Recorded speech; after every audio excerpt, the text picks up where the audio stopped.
میں نے ایک بیان کیا تھا کہ سفر میں سنتیں پڑھنا، سفر کے دوران سنتیں پڑھنا، اس پہ بہت لوگوں کے نیگیٹو کمنٹس آئے ہیں، حدیثیں لکھ کے بھیجی لوگوں نے، اور یہ شو کیا کہ جیسے ہمیں تو حدیث کا کچھ پتہ ہی نہیں ہے.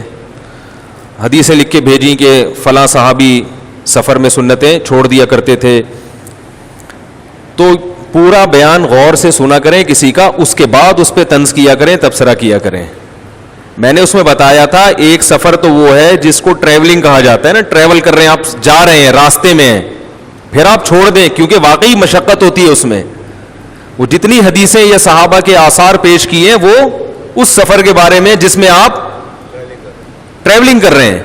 اور ایک ہے کہیں جا کے آپ ٹھہر چکے ہیں، رہائش ہے آپ کی، لیکن 15 دن سے کم ٹھہرنے کا ارادہ ہے. اب شرعی اعتبار سے تو آپ مسافر ہیں، لغوی اعتبار سے آپ مسافر نہیں ہیں، تو وہاں آپ کو سنتیں پڑھنی پڑیں گی. تو اگر آپ میرے خلاف حدیث پیش کرتے ہیں نا، تو ایسی حدیث پیش کریں جس میں کہیں جا کے باقاعدہ قیام کیا ہو، 1 ہفتے کا، 2 ہفتے کا، سکون کی حالت ہو، اطمینان کی حالت ہو.